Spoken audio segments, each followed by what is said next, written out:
कल जो पैराग्राफ हुआ था अंत में, उसको पढ़ के आगे बढ़ते हैं।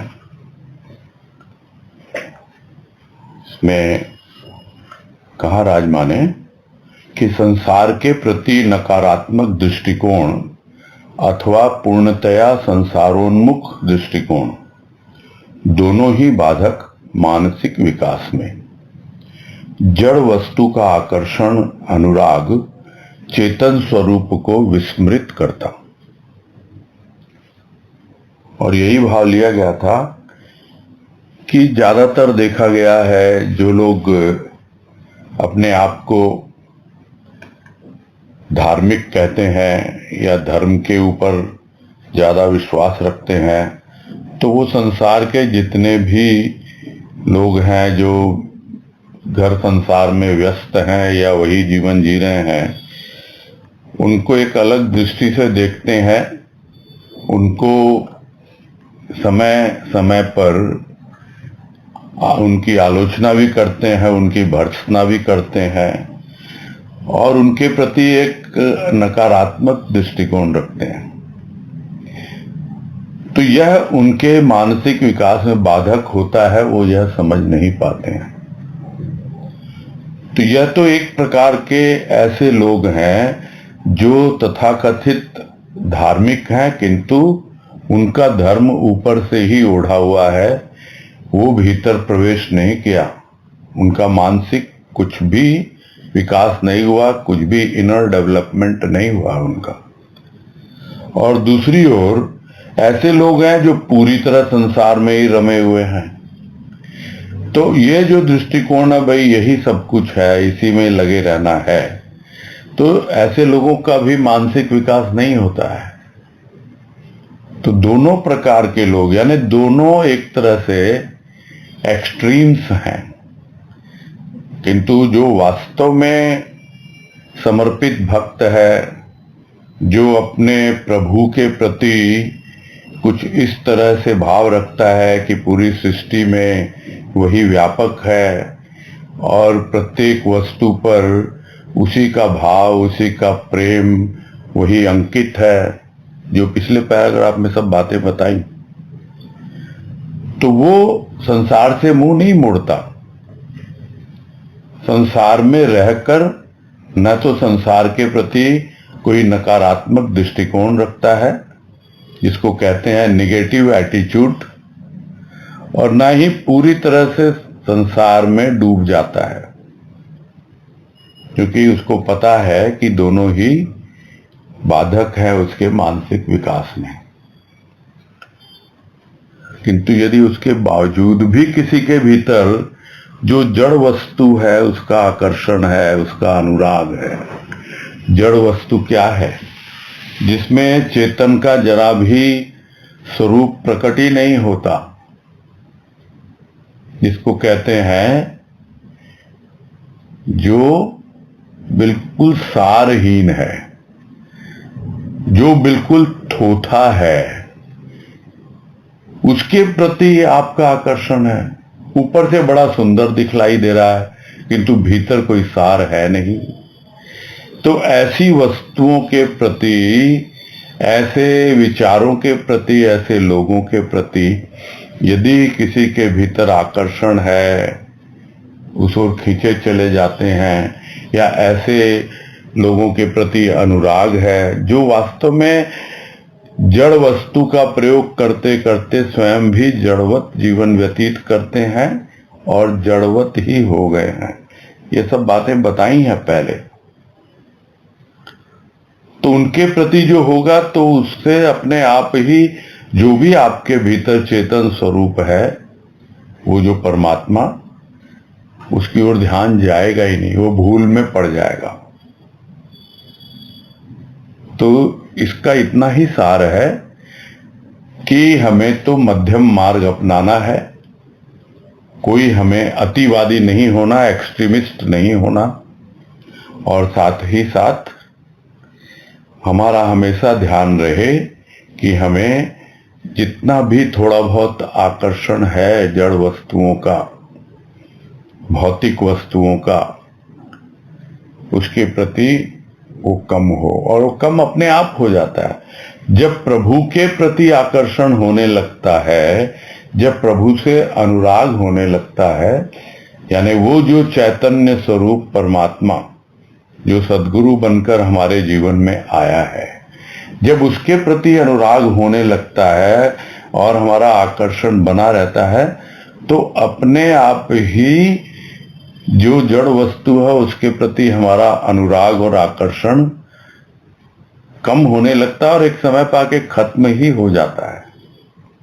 और धीरे धीरे वो जो चेतन स्वरूप जिसको हम भूल बैठे थे, उसकी याद आने लगती है, याद ही नहीं आती, उसका अनुभव भी मिलने लगता है, उसकी उपस्थिति का अनुभव कि हाँ वो मेरे भीतर है। आज कह रहे हैं जड़वादी मानव की चेतनता से अनभिज्ञ दृष्टि व्यक्ति का दर्शन करती, व्यक्ति में अव्यक्त का दर्शन शक्ति से बाहर, स्थूल दर्शन की अभ्यासी दृष्टि सूक्ष्म का दर्शन किस भांति करे। तो जो जड़वादी मानव है उसकी जो थोड़ी बहुत भी चेतनता है, वो चेतनता तो बिल्कुल अलग दिशा में है। तो उसकी दृष्टि जो है वो जिस चेतनता की बात यहां हो रही है उससे बिल्कुल अनभिज्ञ है उसकी दृष्टि। यानी वो देख नहीं पाता, जड़ में रहते रहते, जड़ में खेलते खेलते, भौतिक वस्तुओं के साथ उठ बैठ करते हुए, पूरी दिनचर्या ऐसे ही लोगों के साथ बिताते हुए उसकी दृष्टि भी जड़वत हो जाती है और चेतनता से पूरी तरह वो अनभिज्ञ रहता है। यानी कोई उसका परिचय होता ही नहीं, उसके बारे में उसे कुछ पता ही नहीं होता। तो वो किसको देखेगी वो दृष्टि? जो सामने कोई व्यक्ति आएगा उस व्यक्ति को देखेगी। कहाँ देखेगी? बाहर बाहर देखेगी, उसका चेहरा देखेगी, आंखें देखेंगी, उसकी पोशाक देखेंगी, रहन सहन, बस यही सब चीजें देखेंगी, इसके अलावा कुछ नहीं देखती। क्योंकि वो जड़वादी मानव है, वो जड़ को ही देख पाता है, चेतनता से तो बिल्कुल परिचय है ही नहीं, उसकी दृष्टि में है ही नहीं चेतनता। तो फिर उसके लिए उस व्यक्ति के भीतर जो अव्यक्त है उसका दर्शन करना, दर्शन करना यानी अनुभव करना। दिखता नहीं है, जो कुछ भी दिखता है वो तो जड़ है, स्थूल है, किंतु उसके भीतर जो अव्यक्त है उस व्यक्ति के भीतर वो तो सूक्ष्म है, वो तो चेतन है। उसका दर्शन करना वैसे व्यक्ति की शक्ति से बाहर है। तो व्यक्ति है, दिख रहा है, वो शरीर दिख रहा है, सब कुछ दिख रहा है, किंतु उसके भीतर के भाव विचार जो अव्यक्त हैं, और अव्यक्त होकर के भी क्या हम समझ पाते हैं? बाहर का रूप दिखलाई देगा, व्यक्ति का दिखलाई देगा, कुछ और नहीं तो शब्दों का रूप दिखलाई देगा। जो हम देख रहे हैं इस पुस्तक में, पिछले लेख में भी देखा, यहां भी देखा कि शब्दों का रूप तो दिखलाई दे रहा है, किंतु वो क्या व्यक्त हो गया? क्या शब्दों के द्वारा वो अव्यक्त व्यक्त हो गया? अव्यक्त तो उसके पीछे छिपा ही रहता है, वो अव्यक्त है उसका भाव। जिस भाव को लेकर के वो शब्द आए हैं, उसी प्रकार जो भाव उस व्यक्ति के भीतर है वो अव्यक्त ही रहता है जब तक हम सिर्फ बाहर बाहर देखते रहेंगे। तो जो जड़वादी मानव है, जिसकी दृष्टि में पूरी तरह स्थूल ही समाया हुआ है, उसकी शक्ति से बाहर है वो अव्यक्त के दर्शन करना। क्योंकि उसकी दृष्टि क्या है? स्थूल के दर्शन की अभ्यासी है, उसको अभ्यास पड़ा हुआ है स्थूल के दर्शन करने का। तो फिर सूक्ष्म का दर्शन किस भांति करे? तो सूक्ष्म का दर्शन वही तो है। सूक्ष्म है क्या? जो बातें हुई, जो दृष्टि गोचर नहीं है, जिसे अनुभव किया जा सकता है। तो अनुभव किया जा सकता है, यह अनुभव ही तो उसका दर्शन है। जब तक इस बात पर ध्यान नहीं देगा तो वो सूक्ष्म का दर्शन तो सूक्ष्म की दृष्टि से ही होता है। जब तक भाव की दृष्टि नहीं आती तब तक भाव की अनुभूति नहीं होती। शब्द भी हैं, सब कुछ है, किंतु यदि हमारी दृष्टि में भाव नहीं तो हमें उन शब्दों के भीतर छिपे हुए भाव का अनुभव नहीं हो पाता है। तो ये प्रैक्टिकली हम देखते हैं। व्यक्ति को लेकर के फिर भी हम सोच सकते हैं कि वो कुछ बोलेगा तभी तो हमको पता लगेगा कि उसके भीतर क्या भाव है। किंतु जिसकी दृष्टि में भाव होता है वो देखकर ही पहचान लेता है उसके भीतर के भाव। यही तो विशेषता होती है संतों की। किंतु जो जड़वादी मानव है वो कैसे समझ पाएगा कि उस संत के भीतर क्या है? वो तो उस व्यक्ति को देख रहा है, उसके भीतर जो अव्यक्त है, जो कुछ भी उसके भीतर है, सूक्ष्म है, तो कैसे उसका दर्शन कर पाए वो? आगे है चेतना सूक्ष्माति सूक्ष्म, स्थूल दृष्टि की परिधि से बाहर आंतरिक दृष्टि द्वारा चेतना का दर्शन संभव। और उसी बात को और स्पष्ट कर रहे हैं कि जबकि चेतना जो है वो तो सूक्ष्माति सूक्ष्म है, यानी जो सूक्ष्म है उससे भी सूक्ष्म। तो ये तीन अवस्थाएं होती हैं जो गुरुदेव ने भी हमें समझाई जब वो लेख चल रहा था चिंतन मनन ध्वनि आनंद ध्वनि पुस्तक से, कि प्रारंभ तो स्थूल से ही होता है जिसको उन्होंने नाम दिया तुमुल ध्वनि। फिर दूसरी अवस्था होती है जब हम उस पर मनन करते हैं तो सूक्ष्म का रूप बनता है उसका, और फिर जब चिंतन करते हैं तो वो सूक्ष्म से सूक्ष्मतर होती है, और धीरे धीरे जब वो और आगे बढ़ती है, हमारे प्राणों तक जाती है, तब वो सूक्ष्माति सूक्ष्म रूप ग्रहण करती है। तो जो चेतना है जिसको हम अक्सर कहते हैं कि इसके प्राण पखेरु उड़ गए, यानी उसमें चेतना नहीं है, तो यह तो एक स्थूल रूप है उसको समझने का। जो सूक्ष्म प्राण है वो जो चेतना है वो तो पूरी तरह से सूक्ष्माति सूक्ष्म, यानी सूक्ष्म से भी ज्यादा सूक्ष्म है, और वह स्थूल दृष्टि की परिधि से बाहर है। और आंतरिक दृष्टि की भी एक सीमा है। यदि वो सूक्ष्म तक ही सीमित है तो उसमें चेतना का अनुभव करेगी वो दृष्टि, किंतु अल्पांश, छोटा सा अंश, उसका एक आभास मात्र मिलेगा। दर्शन संभव होता है, किंतु सूक्ष्म से शुरू करके सूक्ष्माति सूक्ष्म तक जब तक नहीं पहुंचता तब तक चेतना के शुद्ध रूप को समझ नहीं पाता प्राणी। आगे है तर्क द्वारा श्वासों को मिथ्या नहीं माना जा सकता। प्रेम पगी श्वासों का रस का तर्क द्वारा सिद्ध करना निरर्थकता को प्रश्रय देना। श्वास निरर्थक, श्वास सार्थक। प्रदर्शन निमित्त आह, संवेदना से अनुप्राणित आह में संवेदनशील प्राणी ही भेद कर पाता। और यहां यही समझा रहे हैं कि जो श्वास आ रही है जा रही है, कोई बोले भाई तुमको आ रही है श्वास, तुम्हारे प्राण जो है टिके हुए श्वासों पर, अरे जिसके टिके हुए उसको पता है ना कि श्वास आ रही है जा रही है, और जो उसके स्थूल प्राण है वो उसी श्वासों के आधार पर टिके हुए हैं। अब कोई तर्क दे कि भाई नहीं नहीं ये तो ऐसे ही आ रही है, झूठ मूठ की है, तो तुमको तो कुछ समझ में ही नहीं आ रहा है, और तर्क वितर्क करके क्या उसको झूठ कर सकता है?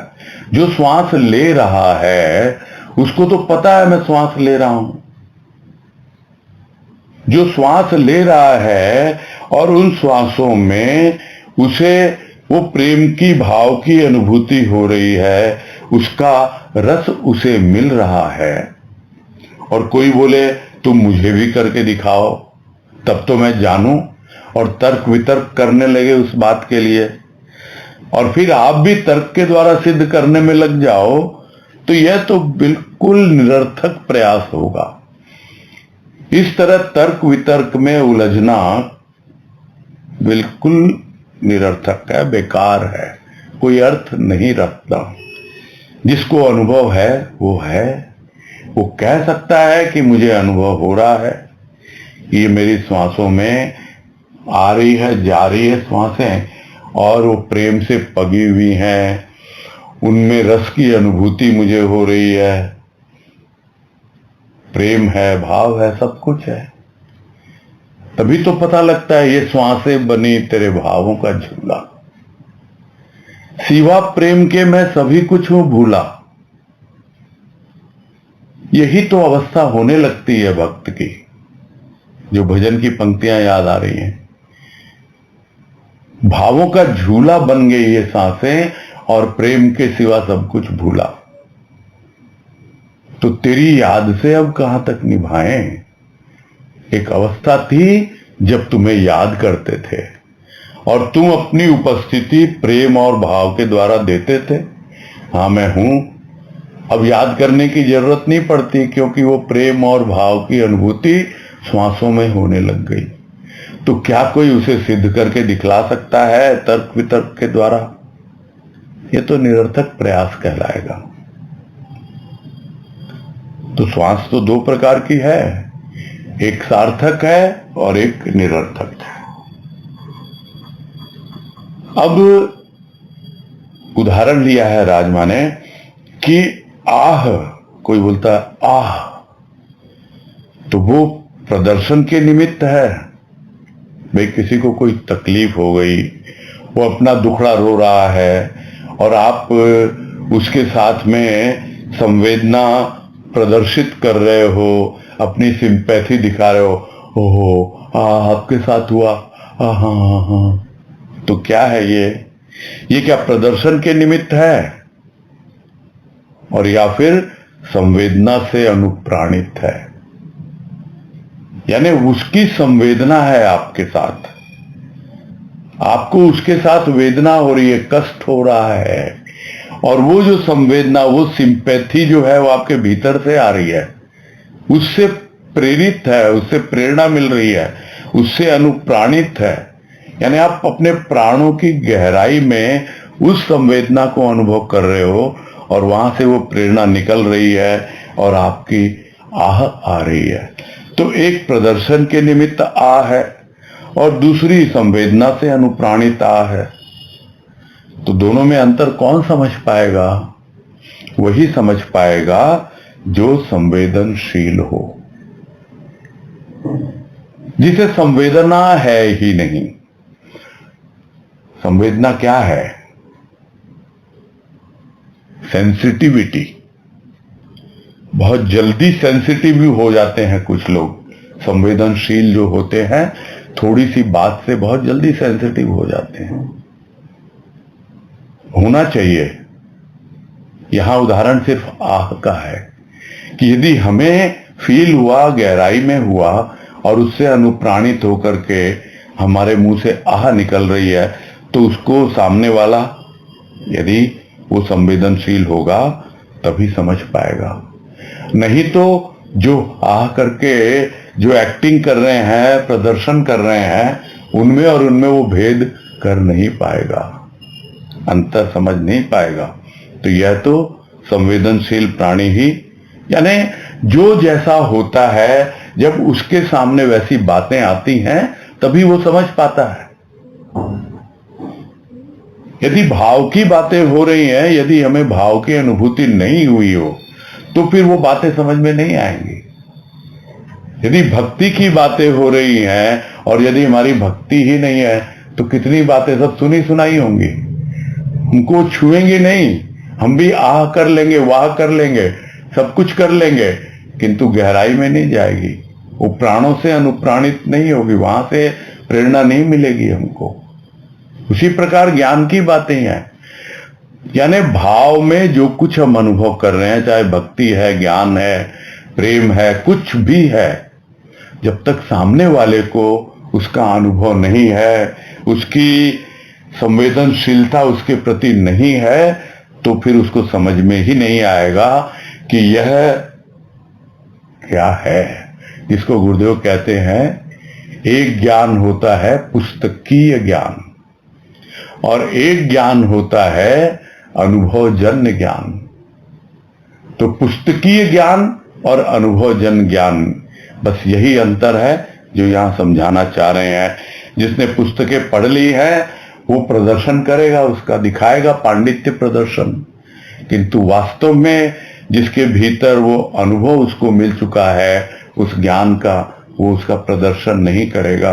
वो इस तरह की कोई उसे फीलिंग होगी तो वो अपने आप ही प्रकट होती है।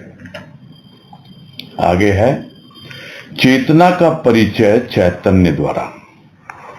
अक्षर की पहचान स्वतः असंभव। अक्षर की सूक्ष्म ध्वनि अक्षर से जो परिचित है उसी के द्वारा श्रवण करते करते बस जाती मन में, प्रकट होती वाणी में, दृष्टिगत होती दृष्टि द्वारा। अक्षर जिसका परिचय मिल चुका, उसे हम कहीं भी देखते पढ़ते पहचान लेते हैं। पहले बात आई ना अक्षर रूप, उस बात को अब समझा रहे हैं। तो चेतना का परिचय कैसे मिले भाई? तो जो पहले ही चैतन्य हो चुका हो वही चेतना का परिचय दे सकता है। जिसको तुलसीदास जी ने कहा कि जिसने जान लिया वही जना सकता है, यानी जिसे ज्ञान हो गया वही उसके बारे में ज्ञान दे सकता है। तो चैतन्य की जो अवस्था होती है वो अपने आप ही चेतना का परिचय देने लगती है। उसी तरह जो अक्षर है, कोई चाहे कि उस अक्षर की पहचान हम अपने आप कर लें, कहां से होगी? जो वो अक्षर जानता है वही तो उस अक्षर की पहचान करवा सकता है। जिसे हम साधारण रूप में समझें कि क ख ग घ ये सब अक्षर हैं, बच्चे को उसकी पहचान नहीं है। वो तो जो उसको जानता है, चाहे वो उसकी माँ है या कोई टीचर है, जो भी उसको जानता है वही उसकी पहचान उससे करवाता है या करवा सकता है। कोई एक और बालक उसके ही जैसा नौसिखिया जो सीखना चाहता है, अक्षर ज्ञान प्राप्त करना चाहता है, क्या वो उसको सिखा सकता है? वो नहीं सिखा सकता। तो अक्षर की पहचान अपने आप तो होती नहीं है और ऐसे से भी नहीं होती जो स्वयं भी नहीं जानता हो। यही बात कह रहे हैं कि अक्षर क्या है? अक्षर वो है जिसमें से सूक्ष्म ध्वनि प्रकट होती है। जो बात अभी थोड़ी देर पहले ही आई चिंतन मनन ध्वनि लेख से, कि ऐसा नहीं है कि जड़ में चेतन नहीं होता, ऐसा नहीं है कि तुमुल ध्वनि में सूक्ष्म ध्वनि छिपी हुई नहीं होती है, ऐसा नहीं है कि क्षर में अक्षर नहीं होता। जो कुछ भी नाशवान है, नाशवान है, अभी नहीं है। अभी तो वो टिका हुआ है, अभी तो वो दृष्टि गोचर है, दिखलाई पड़ रहा है। वो क्यों टिका हुआ है? किसके आधार पर टिका हुआ है? वो उस अक्षर के आधार पर टिका हुआ है। तो जो क्षर है उसका आधार हमेशा अक्षर होता है। हमारा शरीर टिका हुआ है, क्षर है, ये नाशवान है।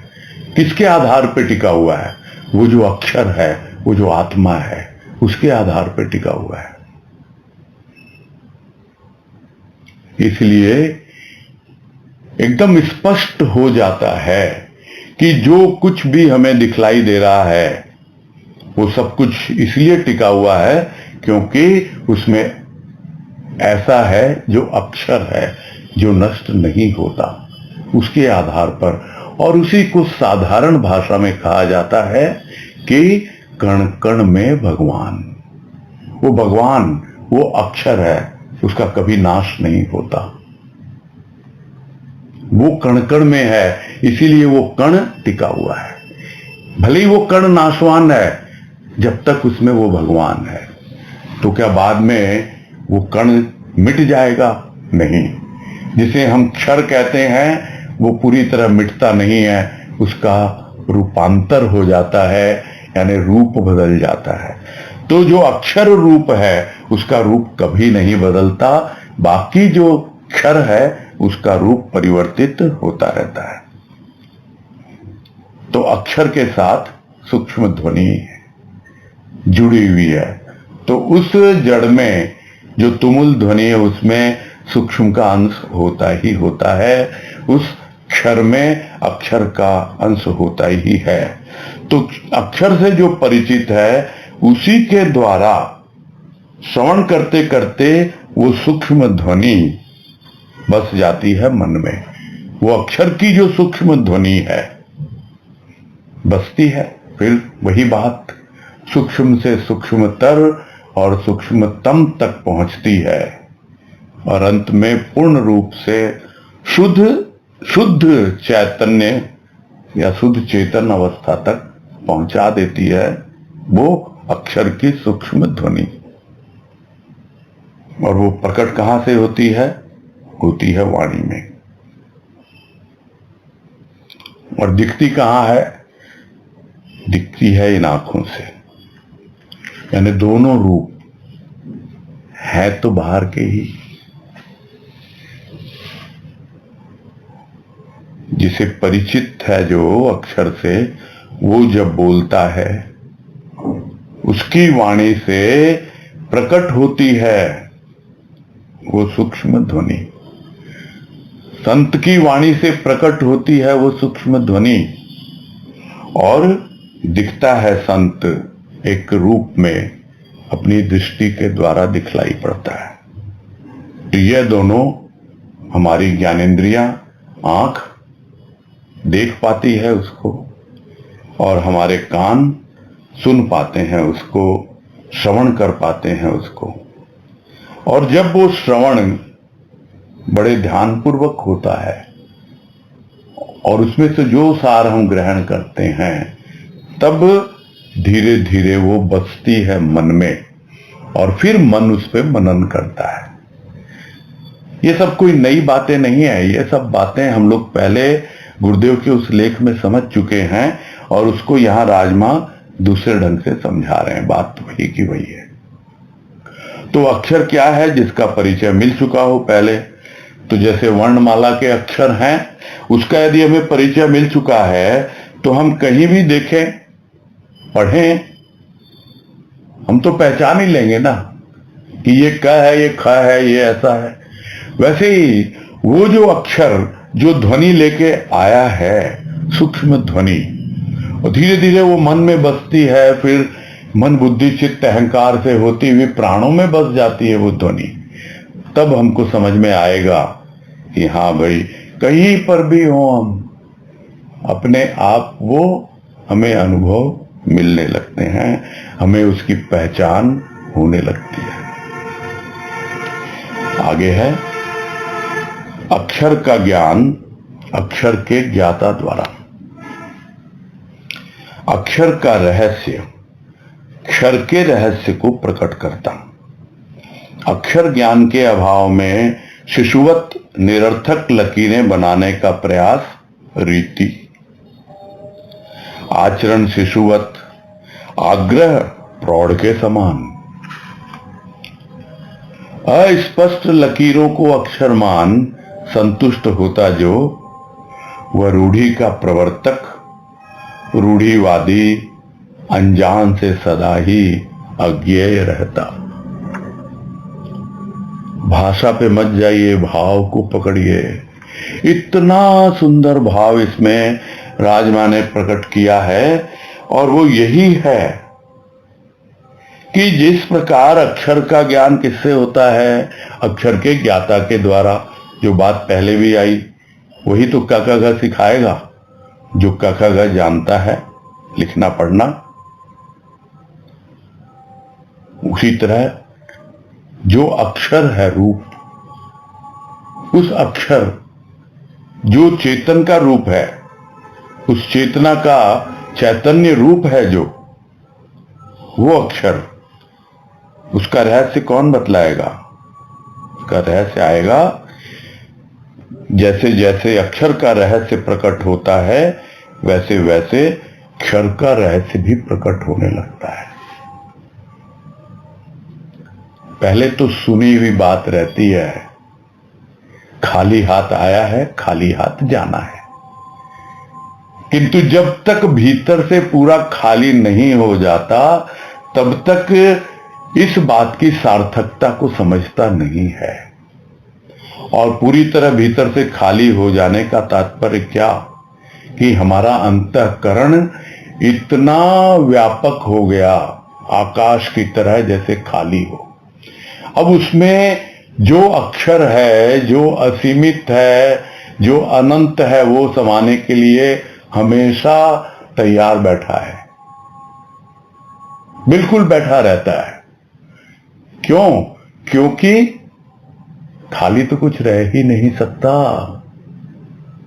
ये तो विज्ञान का सिद्धांत है कि कुछ भी खाली नहीं रह सकता। और उसको दो लफ्जों में अंग्रेजी में यही कहा गया है, nothing like vacuum exist in the universe.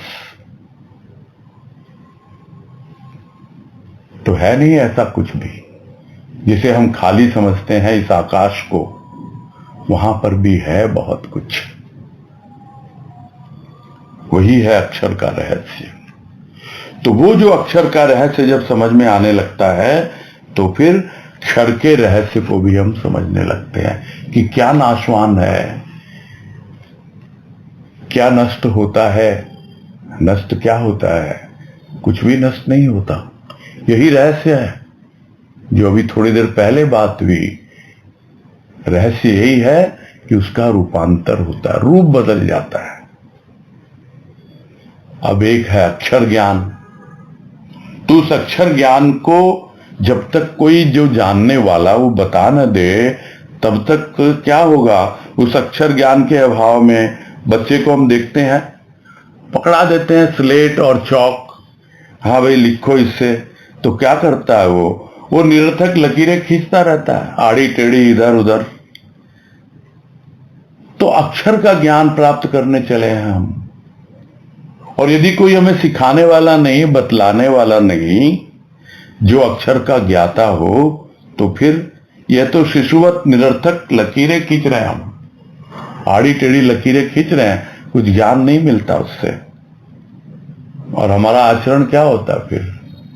बच्चों के जैसा ही होता है, जैसे बच्चे आड़ी टेढ़ी लकीरें खींचते रहते हैं, वही है हमारा आचरण। किंतु आग्रह तो हम करते हैं, हाँ भाई प्रौढ़ के समान, हम तो बहुत बड़े हो गए हैं, अब नहीं सीखेंगे तो कब सीखेंगे? अरे इतनी उम्र गुजर गई, अभी तक अक्षर से परिचय नहीं हुआ। तभी तो सरकार चलाती है प्रौढ़ शिक्षा अभियान। कोई बात नहीं, जब जागो तभी सवेरा है। आग्रह तो वैसा है, तो क्या अपने आप प्रयास से होगा क्या? प्रौढ़ शिक्षा अभियान है तो उस अभियान में शामिल हो। जब अभियान में शामिल होता है, तब धीरे धीरे उसे अक्षर ज्ञान होता है। किंतु आचरण शिशुवत ही रहेगा। अरे मैं कैसे जाऊं, कैसे क्लास में, यहां तो सब बच्चे ही होंगे।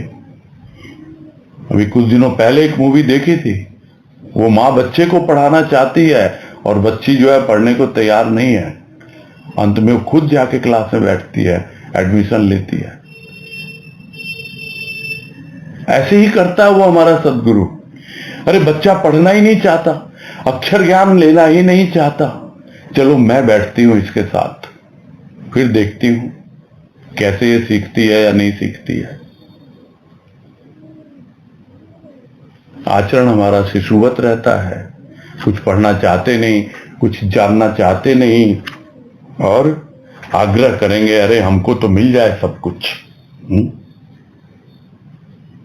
और फिर हम आड़ी टेढ़ी रेखाएं खींचते रहेंगे और हम समझेंगे हमने तो लिख लिया, क ख ग घ, हम पढ़ना सीख गए और अक्षर मान के हम संतुष्ट हो जाएं। तो जो इस प्रकार अस्पष्ट लकीरों को अक्षर मानकर संतुष्ट होता है, क्या है वो? अरे वही तो रूढ़ियों में चला आ रहा है और एक रूढ़ी का प्रवर्तक बन जाता है, फिर बेड़ियों में बांध देता है। इस तरह है, ऐसे खींचो, ऐसे लकीर खींचो, ऐसे करो, वैसे करो, तभी तुमको ये होगा, अक्षर ज्ञान होगा, तभी तुम परमात्मा को जान पाओगे, तभी जो तुम्हारा अक्षर रूप है उससे तुम्हारा परिचय होगा। तो यह जो है रूढ़िवादी लोग हैं, और रूढ़िवादी जो है वो सदा ही वो उससे अनजान बना रहेगा। जो अनजान है, कभी जाना नहीं, उस अनजान से हमेशा अनजान ही बना रहेगा, और वो अनजान जो है उससे सदा ही वो अज्ञेय ही बना रहता है। भले ही लोग कहें कि भाई तुम अक्षर ज्ञान कर सकते हो, तुम सीख सकते हो, जिसको कुछ पता है, थोड़ा बहुत अक्षर ज्ञान हो, उससे तुम अक्षर ज्ञान प्राप्त कर सकते हो, किंतु वो तो अपने बलबूते पर प्रौढ़ के आग्रह के समान नहीं, मैं कर लूंगा अपने आप। और प्रयास क्या है, बच्चों की तरह आड़ी टेढ़ी लकीरें खींचेगा और वही सब जो नियम कायदे कानून जो धर्म के नाम पर हैं उन्हीं रूढ़िवादियों पर चलता रहेगा। तो वह जो रूढ़ी का प्रवर्तक है, वो रूढ़िवादी, वो हमेशा हमेशा उसके लिए जो अनजान है वो अनजान ही बना रहता है। आगे है, सद्गुरु के अभाव में उचित अनुचित रेखांकन को संज्ञा दी, धर्म की कर्म की, प्रादुर्भाव हुआ रीति कुरीतियों का।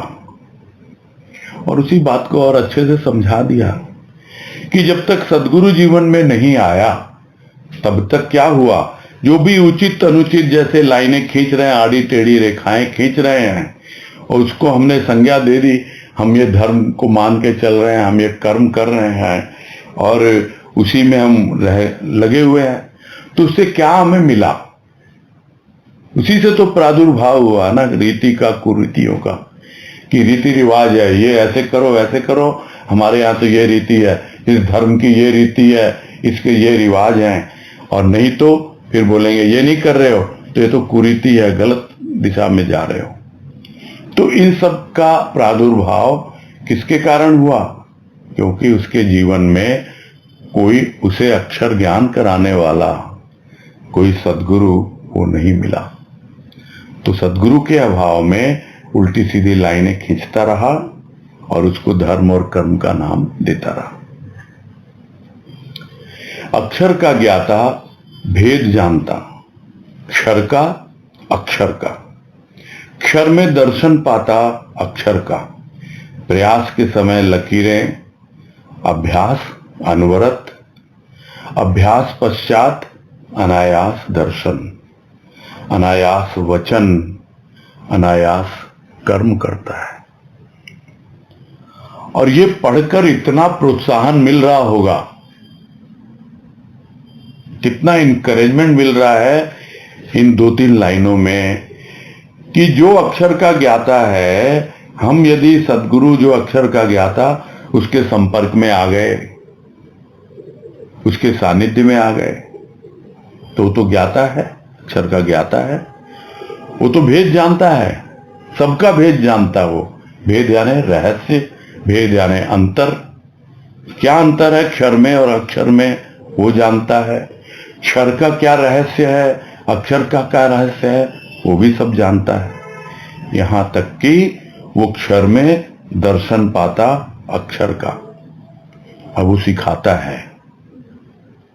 धीरे धीरे जैसे अक्षर ज्ञान करवाया जाता है, उसकी ये प्रोसेस है कि जो क्षर में दर्शन पाता, क्षर क्या है? जो स्थूल है, वो क्षर है। तो जो उसका एक रूप है, जो एक नाम है, वो अक्षर रूप नहीं है, वो क्षर रूप है। किंतु उस क्षर में भी वो अक्षर छिपा हुआ है। वो क्या है? उस स्थूल में सूक्ष्म छिपा हुआ है। उस क्षर में वो अक्षर सूक्ष्म है। उस जड़ में वो चेतन अक्षर है। वो समझ में आने लगता है।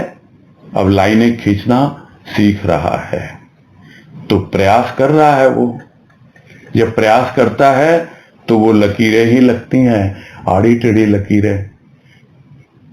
सीख रहा है अभी अक्षर लिखना, बढ़ रहा है अक्षर ज्ञान की ओर, प्रयास कर रहा है, लकीरें खींच रहा है, किंतु अभ्यास नहीं छोड़ता।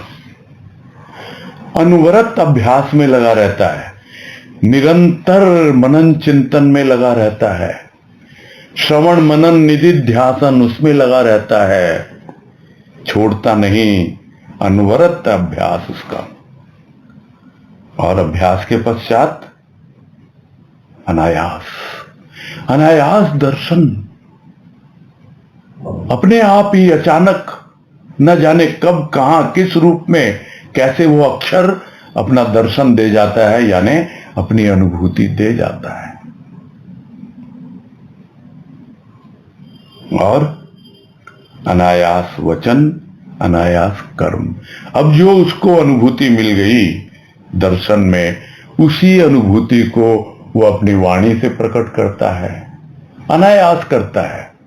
उसके लिए कोई अभ्यास की आवश्यकता नहीं होती, उसके लिए कोई प्रयास की आवश्यकता नहीं होती। वो भी अनायास ही प्रकट होता है। वो अक्षर जो सूक्ष्म है, जो चेतन है, जो भाव और प्रेम का रूप उसको अनुभव में आया, जो उसने सीखा उस अक्षर के ज्ञाता के द्वारा, उस सद्गुरु के द्वारा। अनायास। तो क्या है इसमें असली बात समझने की? 3 अवस्थाएं हैं। पहली है प्रयास, फिर है अभ्यास, और अभ्यास के पश्चात अनायास। ये 3 चीजों को यदि हम समझ लें अच्छी तरह, तो हमारी जो आध्यात्मिक यात्रा है, जो क्षर से अक्षर की जो यात्रा है, क्योंकि हमें क्षर में थोड़ा थोड़ा अनुभव अक्षर का मिलने लगा है सद्गुरु की कृपा से। हम उस अक्षर की ओर और आगे बढ़ना चाहते हैं, उस अक्षर ज्ञान को और हम पुष्ट करना चाहते हैं। तो उसके लिए प्रयास, जो पहले नाम दिया गया पुरुषार्थ का, वो करते रहना है। हो सकता है उस वक्त तो लकीरें ही लगें और लोग कहें क्या आप तो लकीर के फकीर हो, वही सुबह शाम जब भी होता है सत्संग में बैठ जाते हो। तो इतने करने से नहीं होगा। उसमें जो थोड़ा सा अनुभव मिला, उस पे मनन चिंतन करना है, निधि ध्यासन करना है, और तब जाकर जब उसकी कृपा होगी, अनायास, अपने आप, सोचना नहीं है, फल की इच्छा न रख, फल अपने आप मिलेगा। किंतु उसके लिए क्या चाहिए? उसके लिए चाहिए प्रयास और अभ्यास, अनवरत अभ्यास। ये बात गांठ बांध लें अपने भीतर पक्के से, तो हमें इतनी कृपा का अनुभव होता है सद्गुरु की कि जो बेहिसाब, कहने को तो हम कह देते हैं वो तो बेहिसाब रहमत करता है, कृपा करता है, कोई हिसाब नहीं रखता। रखता तो नहीं है, लेकिन हम रखते हैं हिसाब।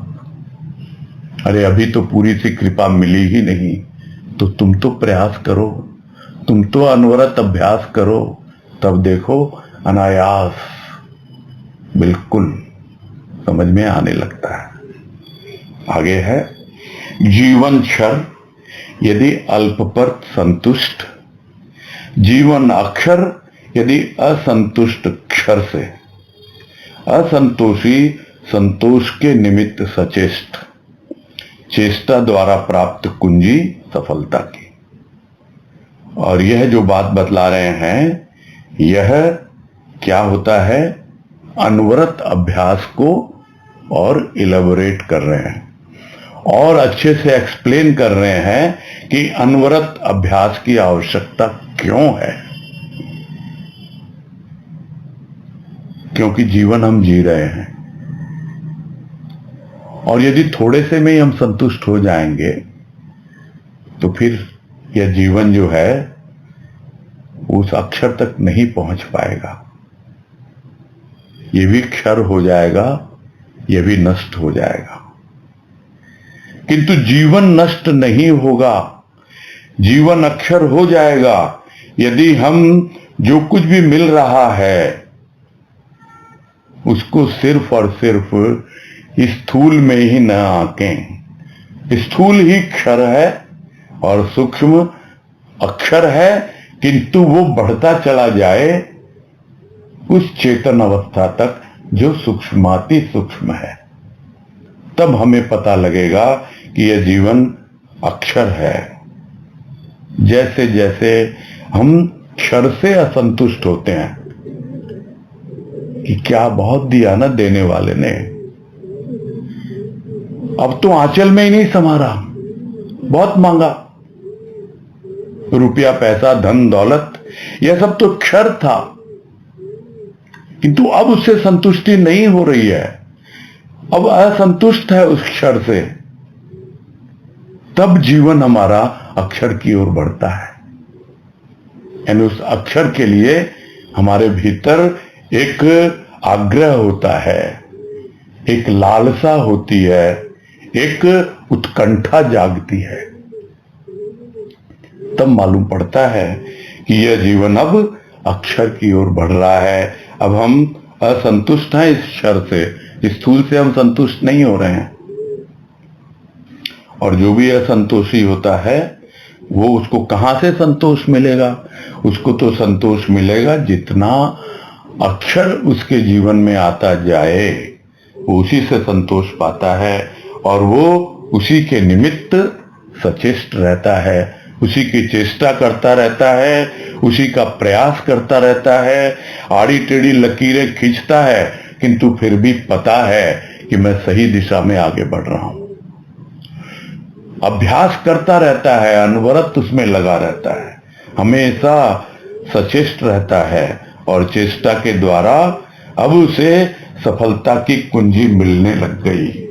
यानी वो चाबी मिल गई उसको कि बस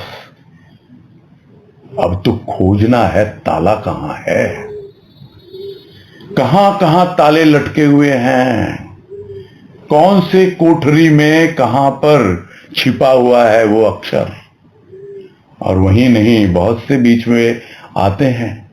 और यह जो हाथ लगी है ना कुंजी सफलता की, यह कोई ऐसी वैसी चाबी नहीं है, ऐसी वैसी कुंजी नहीं है, यह मास्टर की है, सब तरह के तालों को खोल देती है ये।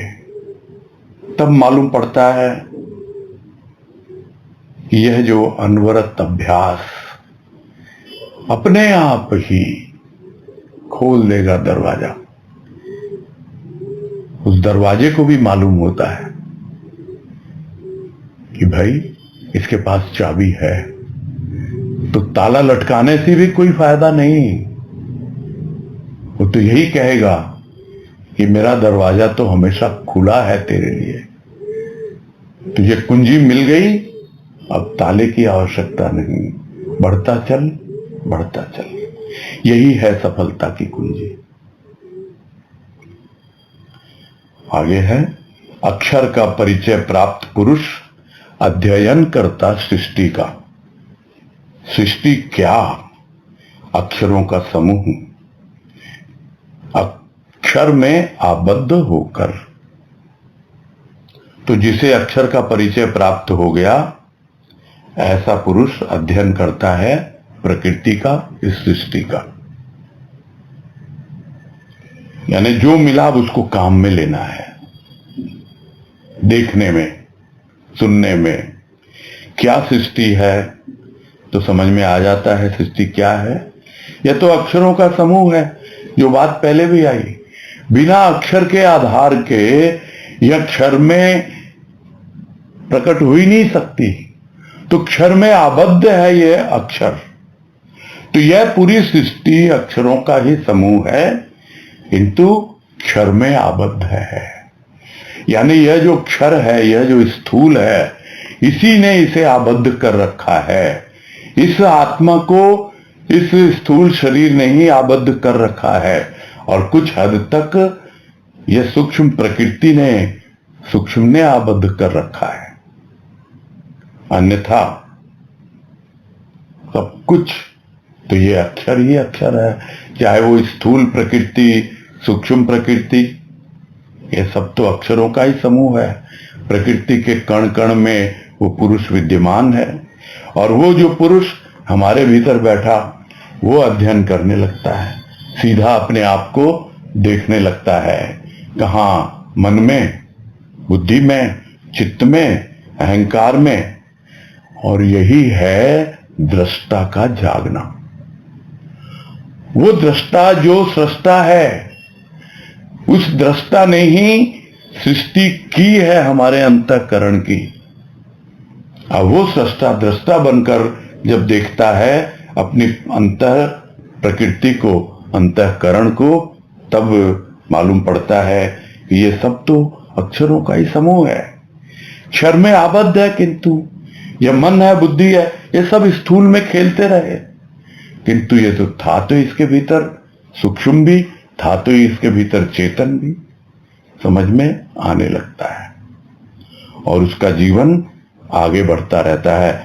और क्या है इसका सार, वो आगे बता रहे हैं कि स्वयं को क्षर मान प्राणी भोगता है सुख दुख का, भेद विभेद का, ज्ञात अज्ञात का। क्षर द्वारा खींची गई सीमा में भ्रमित हो प्राप्त होता है क्षय को, विनाश को। ये तो एक अवस्था बनी जब अक्षर का परिचय उसे प्राप्त हो गया, किंतु जिसे अक्षर का परिचय प्राप्त नहीं हुआ, वैसा प्राणी वो तो अपने आप को क्षर मान लेता है, और अपने आप को ही भोक्ता मान लेता है कि मैं ही सुख दुख भोग रहा हूं, मैं ही भेद विभेद की दृष्टि रखता हूं, मेरी दृष्टि में ही भेद है, अनेक अलग अलग समझता हूं मैं सबको, और फिर मैं सबका एक एक बाल की खाल निकालने में लगने जाता हूं, विभेद करने लगता हूं। तो यह सब जो भी जीवन की अवस्था है, और ज्ञात अज्ञात का, तो ज्ञात से अज्ञात से सुख दुख भेद विभेद, इन सबको प्राणी स्वयं को ही मान बैठता है कि ये सब तो मैं ही हूं। क्यों? क्योंकि वो स्वयं अपने आप को क्षर मानता है, नाशवान है ये शरीर तो, और ये शरीर ही तो सब कुछ सुख दुख भेद विभेद इन सब में लगा हुआ है। यानी जब तक अक्षर ज्ञान नहीं होता, तब तक प्राणी यही समझता है कि ये सब तो मेरे ही किए हुए कर्म है, और उन कर्मों का फल ही मैं भोग रहा हूं सुख दुख के रूप में। और जो कुछ भी हो रहा है वो सब कुछ क्षर के द्वारा सीमित है, वो खींची गई सीमा, उसी में वो घूमता रहता है, भ्रमित होता रहता है, यानी भ्रमण करता रहता है, और एक दिन क्षय को प्राप्त हो जाता है।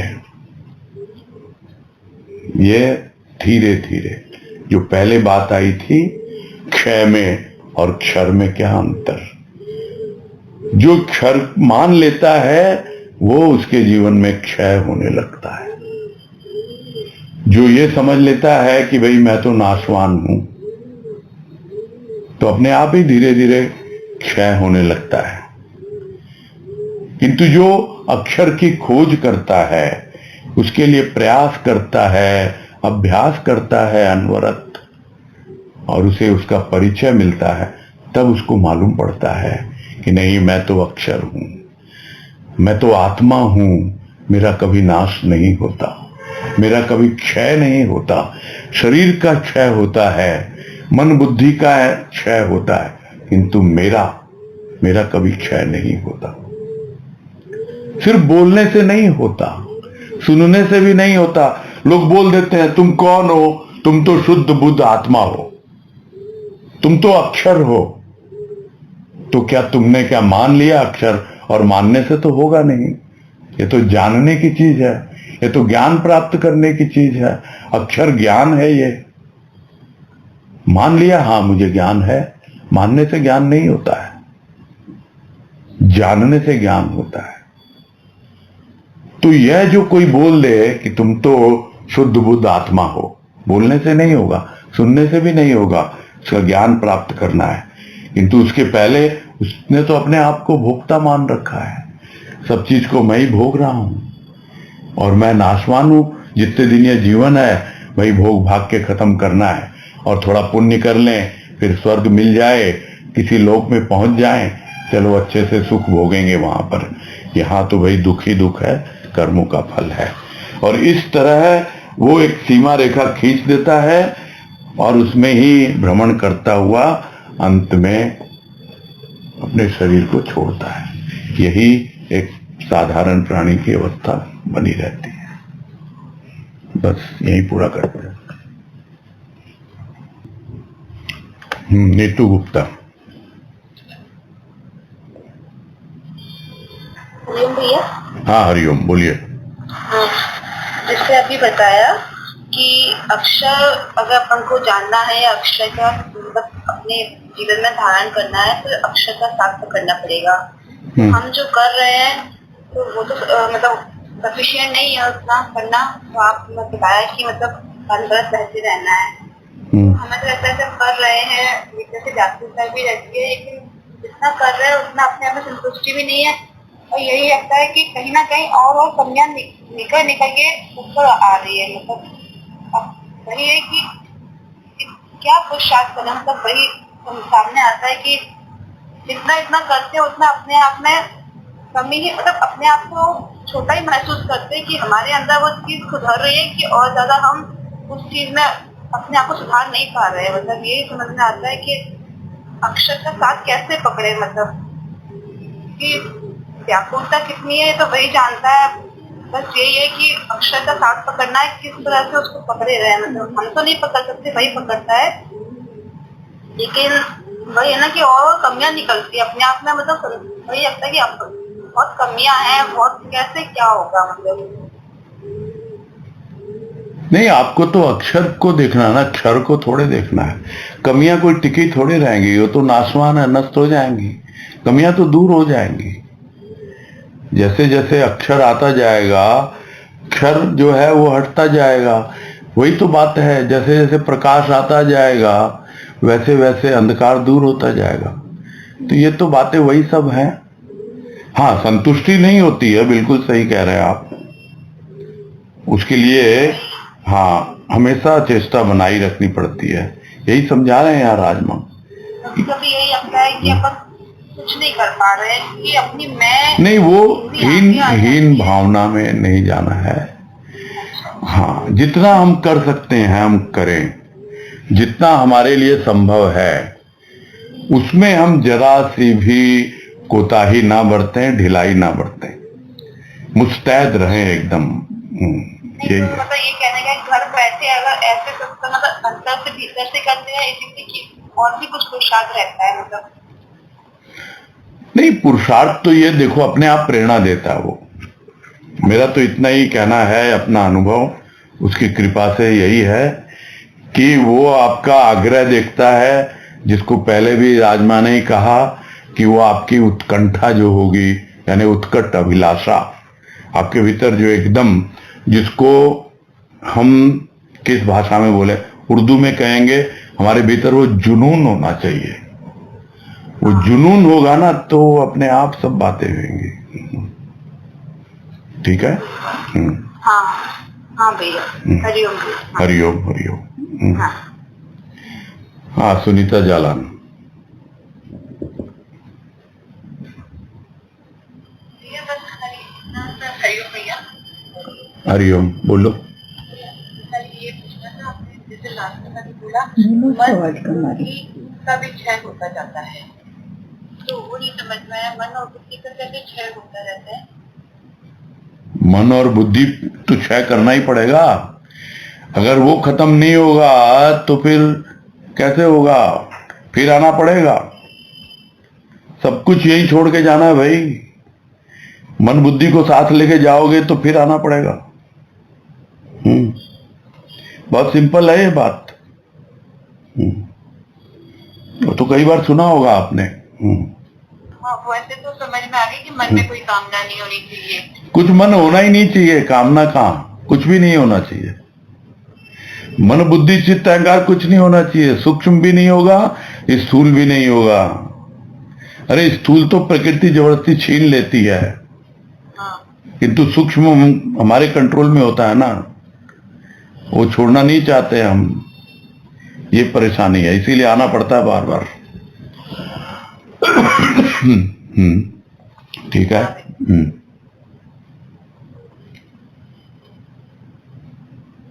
हाँ भाई, जल्दी से कर लें अब। सरिता टिबड़ेवाल, हाँ बोलिए।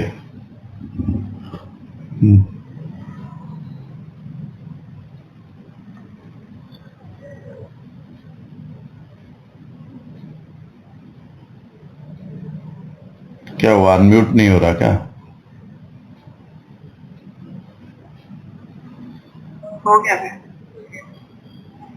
बस यही समझ में आ रहा है कि प्रयास नहीं, आपका तो हो गया, सुनीता जालान तो हो गया ना, सरिता टिबड़ेवाल की बात हो रही है।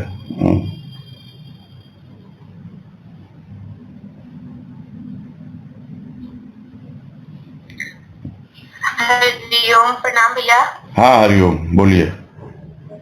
भैया आज जैसे शुरू में बात आई थी कि हम जड़त्व वस्तु का उपयोग करते रहते हैं, तो भैया हम कैसे जाने कि जड़त्व वस्तुओं का उपयोग कर रहे हैं, ये समझना था भैया थोड़ा। भाई स्थूल है, जड़वादी मानव जो आप बोल रहे हो ना, पहला पैराग्राफ जो आज हुआ था, तो वो जड़वादी है मानव। वो हमेशा जड़ में ही खेल रहा है, स्थूल में ही रमा रहता है, स्थूल का ही सारा जीवन व्यतीत कर रहा है। ये तो कोई नई बात तो है नहीं। तो इसमें ऐसा कुछ भी नहीं है। स्थूल में रहेगा तो स्थूल के बारे में सोचेगा ना, कैसे पता लगे क्या मतलब है? खुद देखो, आप खुद देखो। मैं तो हमेशा बोलता ही रहता हूँ, आप लोगों ने सुना ही है। और हम चेतन में भी है, लेकिन चेतनता अगर जीवन जी रहे हैं, सूक्ष्म जीवन जी रहे हैं और हमको समझ में भी आ रहा है, लेकिन फिर भी वो जड़ तत्व वस्तु आए तो फिर उसको कैसे मतलब हम किनारे या साइड पे रखें?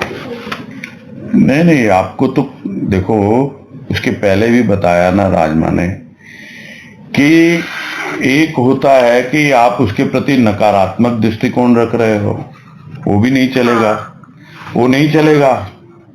और पूरी तरह से आप उसी में रमे हुए हो, वो भी नहीं चलेगा।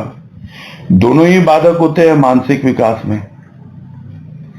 आपके भीतर यदि थोड़ा बहुत भी आकर्षण है उस जड़ वस्तु के लिए, थोड़ा बहुत भी अनुराग है उसके लिए, वो तो छोड़ना पड़ेगा। प्रभु से प्रेम करो, अपने आप सब चीजें छूट जाती हैं। यही तरीका है इसका। हाँ, समझ में आ गई। प्रणाम भैया। हाँ हरिओम। ठीक है, फिर पूरा करते हैं।